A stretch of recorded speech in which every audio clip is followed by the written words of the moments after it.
Boleh sokong? Ini dah nampak kuat sikit. Dan calon ketiga, kalau susah calon pertama tak boleh, calon kedua tak boleh, calon yang ketiga yang kita ada namanya Tan Sri Muhyiddin Yassin, mewakili Perikatan Nasional. Boleh sokong? Nampak dah ada pilihan. Jadi tuan-tuan dan puan-puan, kalau kita boleh sokong Tan Sri Muhyiddin Yassin sebagai Perdana Menteri, dia tak cukup untuk kita menang sekadar di Pandan. Tak cukup kalau kita menang sekadar di negeri Selangor. Sebab untuk bentuk kerajaan persekutuan, kita memerlukan numbers yang cukup signifikan untuk membentuk kerajaan di peringkat persekutuan. Tetapi kita jangan gusar. Sebab Perikatan Nasional ini, kita ada kepimpinan yang jelas. Dan kita ada kepimpinan yang penuh integriti. Sebab Tan Sri Muhyiddin ini sebagai calon Perdana Menteri, dia bukan sahaja dihormati oleh kawan, tetapi dia juga disegani dan dihormati oleh lawan politik. Sebab itu suka saya nak ingatkan bahawa kepimpinan Perikatan Nasional Tan Sri Muhyiddin Yassin ini, dia kepimpinan yang terbukti telah diuji. Dan dalam ujian tersebut, dia betul-betul memilih untuk memastikan mandat rakyat dan juga apa yang diberikan kepadanya oleh rakyat tidak akan sama sekali dia khianati. Sebab itu tuan-tuan, lihat, ini calon harapan di Pandan pun sebut Tan Sri Muhyiddin Yassin ini. Sebab apa orang Melayu sokong Tan Sri Muhyiddin? Sebab Tan Sri Muhyiddin ini pemimpin yang betul-betul teruji dan terbukti apabila dia. Pertama kali beliau diuji waktu beliau merupakan seorang timbalan Perdana Menteri. Kita kalau nak uji pemimpin ini, kena uji waktu dia ada kuasa. Baru kita dapat lihat sama ada dia sayang kerusi dan kekuasaannya ataupun dia sayang rakyat. Maka Tan Sri Muhyiddin kali pertama dia diuji, waktu itu beliau timbalan Perdana Menteri. Perdana Menteri waktu itu Najib Tun Razak. Waktu itu ada kes rasuah yang paling besar, bukan sahaja dalam negara tapi juga dalam dunia. Namanya kes 1MDB. Kes 1MDB ini tuan-tuan membuatkan Tan Sri Muhyiddin tidak senang dulu. Najib Tun Razak Perdana Menteri, Parti UMNO. Tan Sri Muhyiddin timbalan Perdana Menteri, Parti UMNO.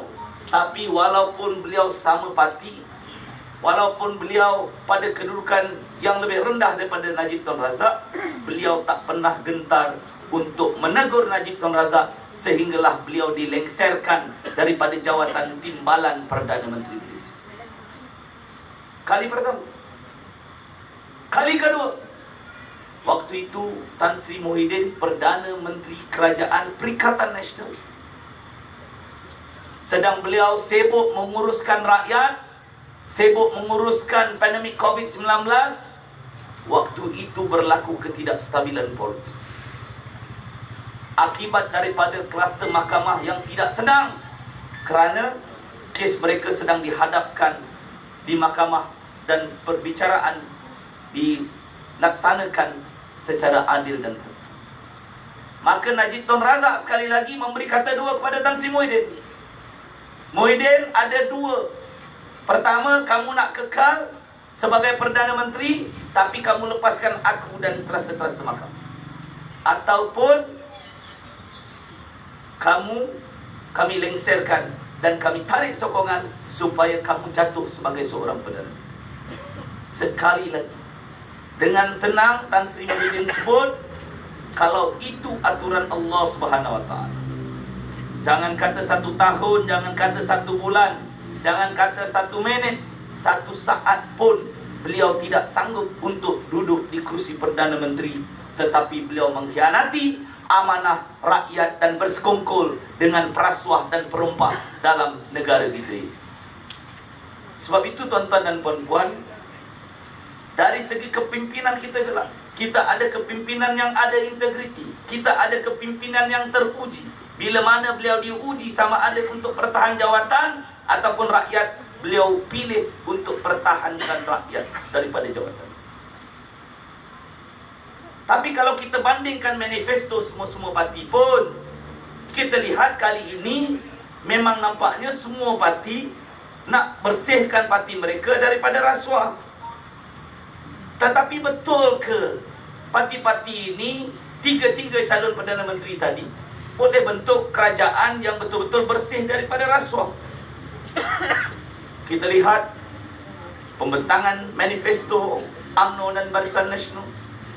Disebut oleh Presiden UMNO bahawa dengan yakinnya UMNO dan Barisan Nasional akan tubuhkan kerajaan 2/3, di mana kerajaan tersebut adalah kerajaan yang stabil, dan kita akan memastikan kerajaan UMNO dan Barisan Nasional memerangi rasuah habis-habisan.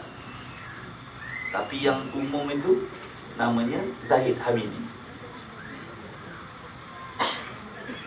Ada satu lagi pula, baru-baru ini saya dengar kenyataan beliau, dia sebut kalau ada mana-mana pemimpin Pakatan Harapan yang terkait dengan kes rasuah, saya sepak dia keluar daripada Pakatan Harapan. Ini pandai berlaku, cukup hebat dia berlaku. Kalau betul dia nak sepak, sepaklah Lim Guan Eng. Sebab Lim Guan Eng, calon harapan, ada kes mahkamah yang sedang berlangsung. Kalau betul dia hebat, panggillah anak muda yang kononnya fighter rakyat, yang kononnya pertahankan kepentingan rakyat, yang kononnya lawan kleptokrat. Namanya Syed Saddiq, calon Timur. Dia pun ada kes mahkamah. Dan kalau betul kamu nak tubuhkan kerajaan yang bersih, selesailah kes mahkamah ini dulu. Dan kalau kamu dibersihkan daripada mahkamah, pilihan raya akan datang, kamu bertandinglah. Tapi kerana mereka sombong, mereka angkuh, mereka bongkak, mereka tetap bertanding tanpa menghiraukan. Sedangkan mereka jaja bahawa mereka lah kononnya yang paling hebat melawan rasuah dan salah guna kuasa dalam negara kita. Tapi sekali lagi mesti kita ingatkan rakyat Malaysia bahawa Perikatan Nasional adalah satu-satunya parti yang menampilkan sekian ramai calon, dan calon-calon kita semuanya bebas daripada kes rasuah dan salah guna kuasa, dan kita tampilkan untuk mewakili sekalian rakyat Malaysia dalam pilihan raya umum kali ini, insya-Allah. Sebab itu tuan-tuan, puan-puan, kalau nak bercakap soal rasuah, nak bercakap soal salah guna kuasa, dia memang boleh jadi perjuangan kita semua. Ramai orang akan menggunakan ayat tersebut, perjuangan demi kepentingan rakyat dan sebagainya. Tetapi akhirnya dia tidak menjadi kepentingan rakyat, tapi menjadi kepentingan diri sendiri. Saya nak kongsi pengalaman saya. Saya bertanding di Dun Gombak Setia 4-5 tahun dulu sebagai calon harapan. Waktu itu belum ada Perikatan Nasional. Saya gunakan logo mata. Saya turun di Gombak Setia, bertemu dengan setiap manusia, setiap orang, setiap pengundi. Saya bercakap soal idealisme, bercakap soal prinsip, bercakap soal mahu pastikan negara kita ini menjadi lebih baik, bercakap soal nak lawan rasuah, bercakap soal bagaimana nak menguruskan harta dan kekayaan negara dan negeri ini supaya kita dapat limpahkan kepada sekalian rakyat. Tapi alhamdulillah saya menang sebagai adun di peringkat negeri. Di peringkat negeri ketika itu saya adun kerajaan. Kebetulan Pakatan Harapan juga menang di peringkat persekutuan. Saya naik ke peringkat persekutuan, dipilih sebagai setiausaha politik kepada Menteri Ekonomi. Saya setiausaha politik yang paling muda dalam kabinet Pakatan Harapan. Tapi sebagai anak muda yang masuk dalam kancah politik dengan cita-cita untuk pastikan negara ini menjadi lebih baik dari sebelumnya, bila masuk dalam kabinet, masuk dalam majlis setiausaha politik Pakatan Harapan, saya terkejut kerana melihat tingkah laku teman-teman saya yang sama sekali jauh bezanya daripada apa yang kita perjuangkan sebelum pilihan. Dalam majlis setiausaha politik, kita tak lagi bercakap soal rakyat, tapi kita bercakap soal bagaimana nak memenuhi tembolok dan juga kepentingan diri masing-masing. Ada boleh kata saya tipu, tapi cuba kita balik Google. Sekarang pun boleh Google. Dalam tempoh 22 bulan Kerajaan Pakatan Harapan, berapa ramai setiausaha politik dalam Kerajaan Pakatan Harapan yang ditahan dan disiasat oleh SPRM? Setiausaha politik Menteri Pertahanan ditahan, disiasat SPRM. Setiausaha politik Menteri Pertanian, setiausaha politik Menteri Pelancongan, setiausaha politik Menteri Wilayah, setiausaha politik Menteri Komoditi. Banyak, tuan-tuan. Perjuangannya tak sama setelah mereka jadi kerajaan. Itu baru dalam satu soal. Tetapi yang lebih pedih lagi, kami sebagai pemimpin Melayu, pemimpin Islam dalam Pakatan Harapan, seolah-olah dihiris hati dan perasaan kami. Dalam soal tulisan Jawi dalam buku teks pun kami terpaksa berhempas pulas. Kerana dalam Pakatan Harapan ini bila jadi kerajaan, seolah-olah ada kuasa yang jauh lebih besar daripada kerajaan persekutuan. Saya bagi contoh. Tun Dr. Mahathir Perdana Menteri, dia arahkan Datuk Seri Azmin Menteri Ekonomi. Maka kami semua terpaksa duduk untuk melihat bagaimana untuk menyelesaikan masalah hutang peneroka hampir 1 juta peneroka Felda. Peneroka Felda susah ketika itu. Kerana Najib Tun Razak, Kerakusan UMNO dan Barisan Nasional, 1 juta peneroka Felda terpaksa menanggung hutang yang begitu besar. Sedangkan waktu itu harga sawit jatuh melantai. Sebulan kena bayar hutang 7,000, 8,000 ringgit. Harga sawit sebulan tak sampai 1,000 ringgit. Maka kita melihat dan memformulasikan tentang bagaimana usaha dan permasalahan yang kita dapat tangani dalam Felda. Kita bawakan Kertas Putih Felda di dalam Kabinet. Dapat persetujuan Kabinet, kita bentangkan Kertas Putih Felda dalam Parlimen, di Dewan Rakyat. Dan kali pertama kita mendapat persetujuan 100% ahli-ahli Dewan Rakyat untuk menyelamatkan Felda. Dewan Rakyat dan juga Kabinet memutuskan supaya kerajaan menyuntik 6.2 bilion ringgit kepada Felda untuk menyelamatkan peneroka daripada hutang yang membebankan mereka dan keluarga mereka. Tetapi bila kita hantar keputusan itu kepada Kementerian Keuangan, sehingga hari Kerajaan Pakatan Harapan jatuh, 1 sen pun tidak disalurkan oleh Kementerian Keuangan. Ini yang saya kata, dominasi DAP dalam Pakatan Harapan itu. Saya tengok adalah pemimpin ini, dia kata tak habis-habis kalau nak bantai harapan ini. Dia bantai DAP. Memang dia yang sebenarnya macam tu, hari-hari itu. Sebab dia tahu hanya DAP boleh mengekalkan harapan dengan kuasa. Hanya DAP yang boleh menyumbangkan sokongan orang-orang Cina kepada harapan. Sebab itu dia terpaksa sujud dan menikus di hadapan Pakatan Harapan. Tapi penindasan dan apa yang mereka lakukan itu bagi saya tidak boleh ditoleransi. Saya ada pengalaman. Saya Adun Gombak Setia, ahli Parlimen, saya Menteri Ekonomi. Saya minta bantuan daripada Datuk Seri Azmin. Saya tulis satu surat. Ini pengalaman peribadi saya. Saya tulis surat kepada Datuk Seri Azmin nak beli van jenazah untuk Masjid Lama Batu Enam Gombak. Tak mahal, RM100,000 je. Peruntukan ICU ada 500 juta. Lebih daripada itu. Saya bawa pada Datuk Seri Azmin, lulus. Tapi walaupun diluluskan, saya tunggu 2 bulan, saya tunggu 4 bulan, 6 bulan, 8 bulan, ianya tak dilaksanakan. Saya panggil pegawai ICU, kenapa tak dilaksanakan? Dia kata, betul YB, walaupun ada kelulusan tapi tak boleh dilaksanakan. Sebab apa? Kerana ada pekeliling baru ketika itu daripada Kementerian Keuangan ditandatangani oleh menteri yang namanya Lim Guan Eng untuk tidak membenarkan peruntukan ICU digunakan untuk rumah-rumah ibadat, khususnya masjid dan surau di seluruh negara. Tak cukup ICU, saya bagi contoh lain. Equinas. Equinas ini sebuah syarikat milik negara, dipertanggungjawabkan untuk take over syarikat-syarikat Bumiputera Islam yang hampir bankrupt. Dia akan take over, kemudian berdayakan syarikat tersebut dan kemudian serahkan semula kepada rakyat. Dalam Equinas ada revolving fund sebanyak 2.4 bilion ringgit. Lim Guan Eng tidak mahu Equinas membantu meningkatkan taraf ekonomi masyarakat Melayu dalam negara ini. Dia masuk saja Kementerian Kewangan, diarahkan supaya Equinas ini ditutup serta-merta.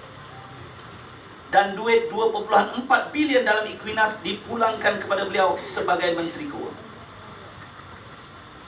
Mujur, Alhamdulillah, Datuk Seri Azmin sempat mendapatkan persetujuan daripada Tun Dr. Mahathir, Perdana Menteri ketika itu, untuk membatalkan keputusan Menteri Kewangan bagi menutup Equinas. Ini cerita betul. Boleh tanya, kalau ada saudara mara keluarga kita yang kerja Equinas, boleh tahu. Sehingga pegawai kecil di Equinas pun tahu bagaimana Lim Guan Eng ingin menutup Equinas. Tetapi kerana usaha untuk menutup Equinas itu gagal, dia menghina orang Melayu, usahawan Melayu Bumiputera dalam negara kita. Bagaimana dia hina? Equinas peruntukan tahunan daripada sebelumnya mendapat ratusan juta ringgit setiap tahun untuk membantu usahawan Bumiputera dalam negara kita. Equinas diberikan peruntukan tahunan sejumlah bukan 100 juta, bukan 100 ribu, 100 ringgit Malaysia. 100 ringgit Malaysia. Kita bagi 100 ringgit pada anak kita balik asrama pun tak cukup. Ini cara dia hina agensi yang memberdayakan usahawan Melayu Islam Bumiputera dalam negara. Saya bagi satu contoh lagi, Traju. Traju ini syarikat milik negara yang dipertanggungjawabkan untuk memberi suntikan modal kepada usahawan-usahawan Melayu Bumiputera. Berikan suntikan 500 ribu ringgit, 1 juta ringgit dan selepasnya. Tapi Equinas Traju pun tidak mendapat 1 sen peruntukan daripada Kementerian Kewangan.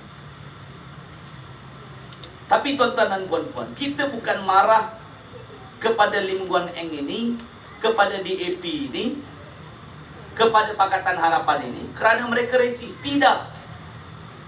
Ini pun masalah juga. Saya tengok beberapa pimpinan Pakatan Harapan, dia selar kita, dia kata inilah Perikatan Nasional, bercakap soal perkauman sempit. Kita bukan bercakap soal perkauman sempit, tetapi kita bercakap soal bagaimana rakyat kita didiskriminasikan. Sebab Lim Guan Eng, dia bukan sahaja tidak bantu orang Melayu, malah orang Cina, orang India pun tidak dibantu.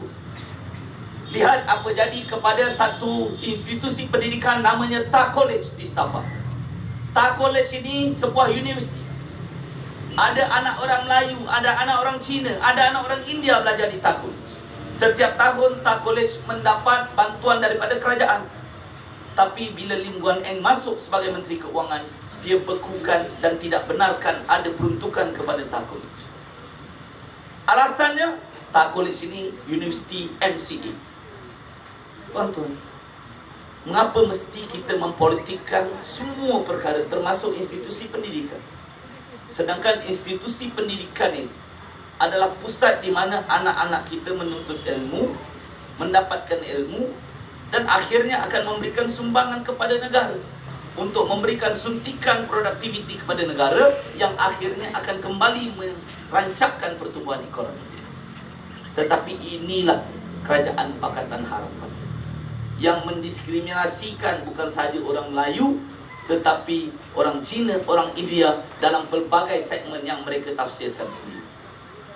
Itu belum lagi dalam beberapa ketika. Ada juga anak-anak muda yang tanya pada saya, 22 bulan ini tak boleh kita nilai satu-satu kerajaan. Kenapa kita tak bagi ruang Pakatan Harapan ini untuk takbir negara kita, paling tidak 5 tahun. Kalau tak betul, nanti kita tukarlah. Rakan-rakan, ini bukan masa untuk kita buat eksperimen. Saya nak bagi tahu, masa depan kita amat berharga dan lebih berharga daripada itu. Jangankan kata 22 bulan, jangan kata 2 hari, 1 saat pun kita tak boleh benarkan Pakatan Harapan mentadbir negara ini. Kita lihat 22 bulan, saya ceritakan tadi macam-macam perkara yang berlaku. Kerakusannya saya boleh sebut lebih dahsyat daripada UMNO dan Barisan Nasional.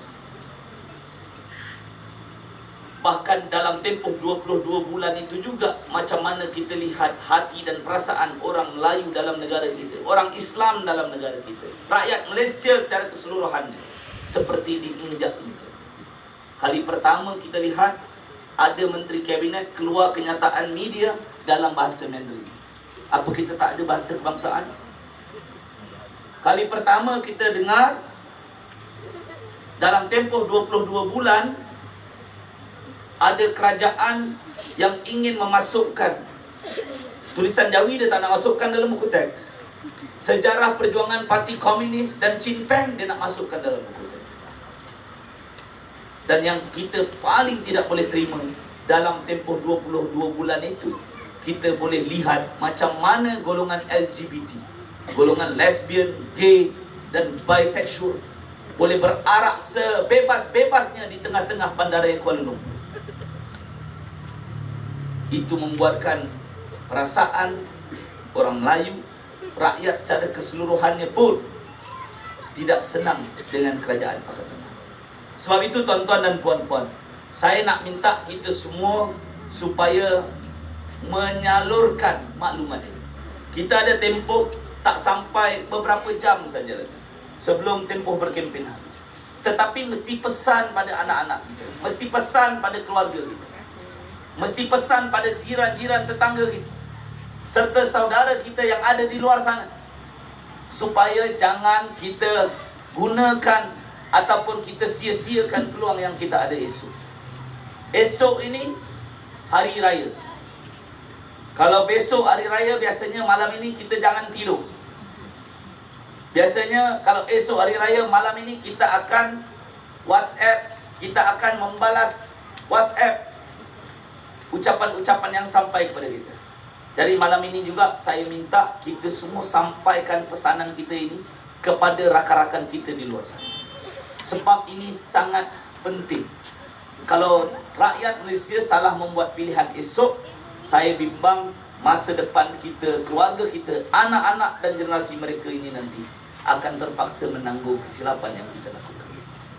Sebab itu saya mohon kepada semua supaya di Pandan ini juga kita memberikan dukungan kepada calon muda daripada Perikatan Nasional, calon nombor 3.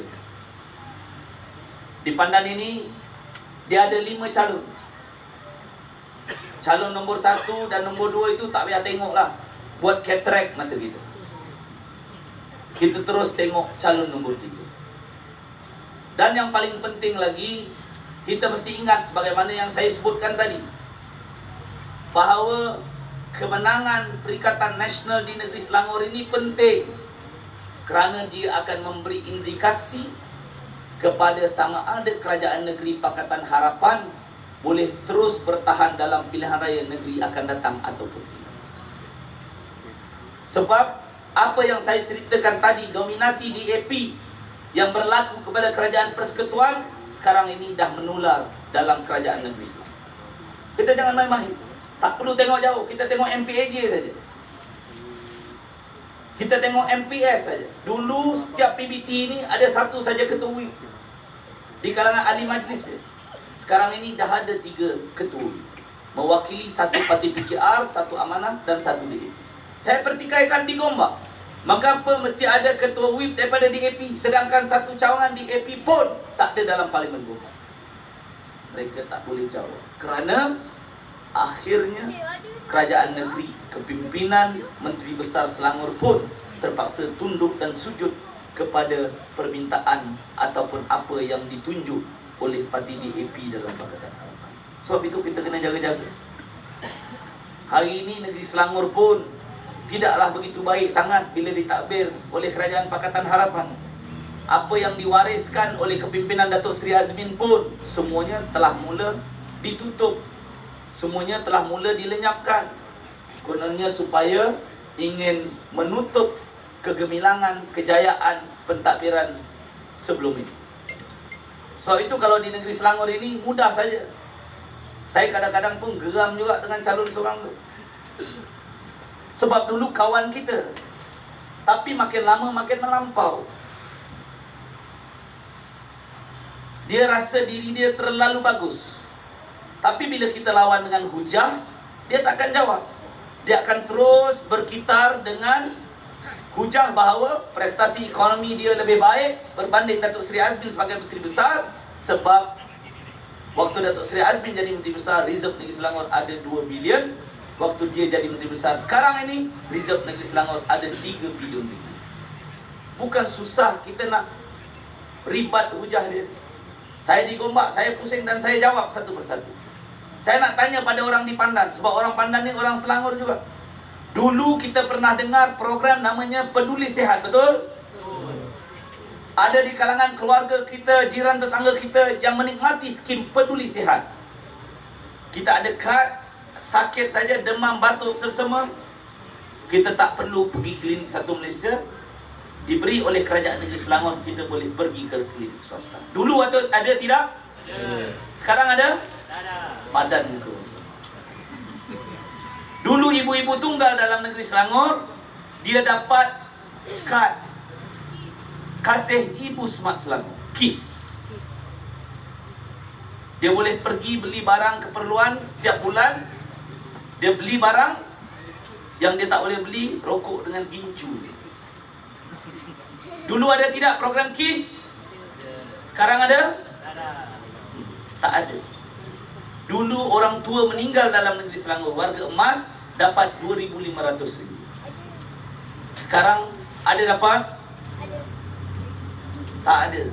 Sekarang ini hanya tinggal RM500, kemudian dapatlah RM100 berapa bagi sisa umur hidup yang ada.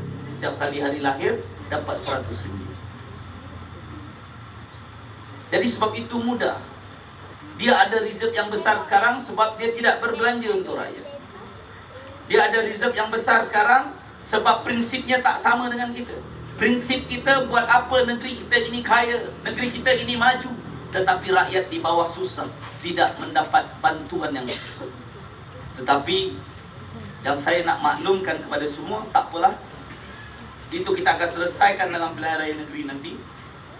Tapi yang paling penting, Pandan juga mesti membantu untuk melonjakkan Perikatan Nasional ke Putrajaya. Saya harap dengan pertandingan 5 penjuru ini, ianya sedikit sebanyak akan memberikan kelebihan kepada Perikatan Nasional. Kerana saya yakin dengan kerja kuat kita, dengan ikhtiar kita semua, dan kalau kita boleh sampaikan maklumat-maklumat yang saya sebutkan tadi, insya-Allah besok pagi mula mengundi, petang tutup pengundian jam 6, 9 malam akan diumumkan Parlimen Pandan menjadi milik Perikatan Nasional dalam pilihan raya kali ini. Rakan-rakan, ini semua boleh kita lakukan. Saya nampak mood di kalangan anak muda cukup baik. Saya lihat mood di kalangan orang bukan Melayu juga ada perubahan untuk bersama-sama dengan Perikatan Nasional. Tetapi yang penting, saya ingin ingatkan supaya kita terus istiqamah. Pastikan perjuangan kita ini betul-betul perjuangan yang akan membantu rakyat. Dan saya akan yakin kemenangan kita besok, ini bukan kemenangan Perikatan Nasional, bukan kemenangan Tan Sri Muhyiddin, tetapi kemenangan Perikatan Nasional esok adalah kemenangan rakyat Malaysia secara keseluruhannya untuk memastikan kerajaan yang lebih prihatin, yang bersih, yang stabil, yang akan diterajui oleh Perikatan Nasional untuk rakyat Malaysia. Sekian, wassalamualaikum warahmatullahi taala wabarakatuh. Perikatan Nasional, Perikatan Nasional, Perikatan Nasional, takbir.